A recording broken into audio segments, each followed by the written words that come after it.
Hello, my name is Janet Kloser. I'm a Learning and Development Manager here at MRA, the Management Association. I've been here since about 2011, and the main topics that I teach for classes are leadership and management, communication, and customer service. I'm what you call an accidental trainer. As I was working my way up the ladder in leadership and management roles, I was asked to take a dreaded class certification that no one else wanted to take, and it ended up being a Train the Trainer class. At which point I found my true passion for helping other people. It's a great combination to use experience and leadership and combine that with the training and development skills that I learned. So I went on to become a certified master trainer, and I also got my organizational development certificate from the Association of Talent Development. From then on, there was no looking back. I love what I do, and I can't wait to work with your team. So as far as my style, my classes are highly interactive. I try very hard to create an open, comfortable learning atmosphere for all of our participants because they can honestly learn as much from each other and their discussions and their practices as much as they can from me. The classes will be very interactive. They'll get up and out of their seats, they'll move around, they'll have group discussions. All of the activities and the skill practices that I choose will be to aid recall and help apply learning on the job as soon as they get back to the workplace. You cannot teach a man anything. You can only help him to find it for himself. Galileo said that, and I believe it, and I'm here to help that happen.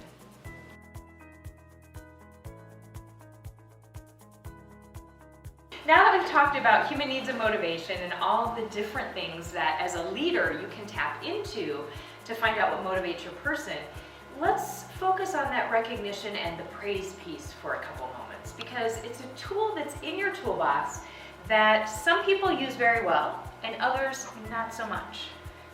If we pay them to do their job, why do we have to give them praise for doing their job? That is a great question, and it's not the first time I've been asked, believe me. If you consider the need for engagement, we work so hard to get great employees into our workplace, and then if we expect to keep them, they have an expectation that they will be recognized, and frankly, a lot of the generations are used to being recognized. So if they're not recognized, then it starts to go downhill and they start to experience dissatisfaction. So it's not just a matter of it's a tool for you to use, but it's a tool that you need to use. If you consider the people that are on your team, how many of them need improvement? How many of them are meeting expectations? And how many of them exceed our expectations? Okay, these people over here are our superstars, right? And these people over here are the questionable ones, the problem children in the group that we have to spend more time with. So when we consider the opportunities that are there and how much time we spend with each of them, who do we spend more time with? On this chart, who do we spend more time with? Needs improvement. The needs improvement folks get a lot of attention.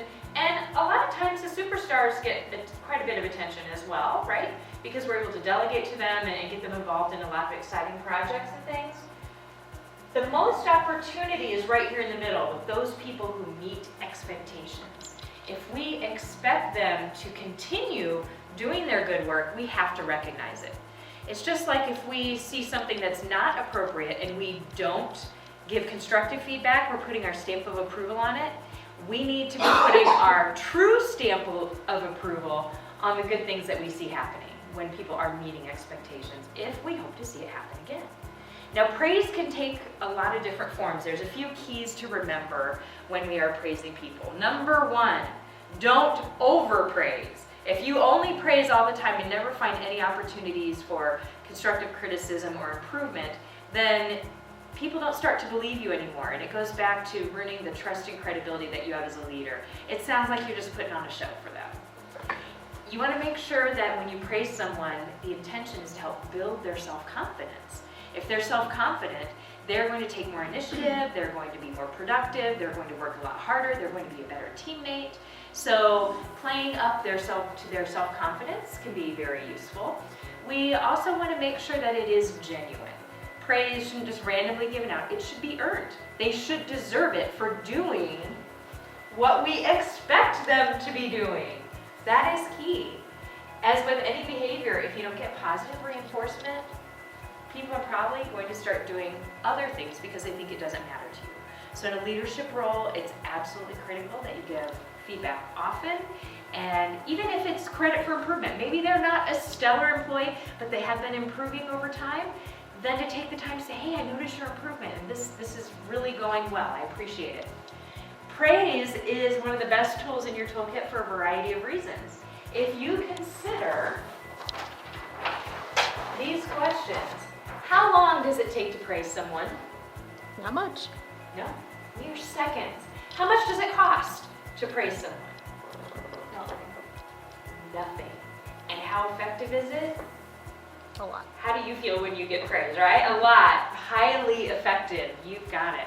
So what else in life is free, takes seconds of time, if anything, and has a high impact, a high return on investment?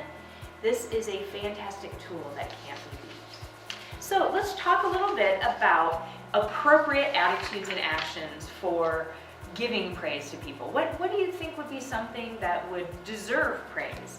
And I'm going to ask you in particular because you were challenging, why do we have to give it? They're being paid to do a job. Absolutely. Can you think of anything that someone would deserve praise for? When they show initiative. Excellent. Because we want to see that behavior again. So if we're giving positive feedback to it, we're more likely to see that repeated. What's another one? Maybe extending help to another coworker who was under stress. Oh yes. Being a great team member, showing support, being helpful. It doesn't have to be someone who has a stellar standout achievement. It can be the way they interact with people on a daily basis. It can be, as I mentioned before, improvement. There are so many reasons that we should be praising people. So what we're going to do is we're going to divide up into some groups. I'm going to have these two tables go, I'm going to have you all stand up and you're going to come over to the flip chart on this side. These two tables, you're going to stand up and go to this flip chart. We're going to take a few minutes and I want you to brainstorm an entire list of excellent actions and attitudes that would actually be deserving of praise. Because as a leader, you want to be genuine. You have to be thinking about it in advance though. Because we always notice the bad things, right? They jump out glaringly, they have to be addressed. If we don't make a point to think about what are some of the positive things and what can I be looking for and watching for, we're going to miss it just in the moment of busyness of our given day. So everybody, let's stand up, let's move to your flip charts, and I'll give you a couple minutes to fill them up.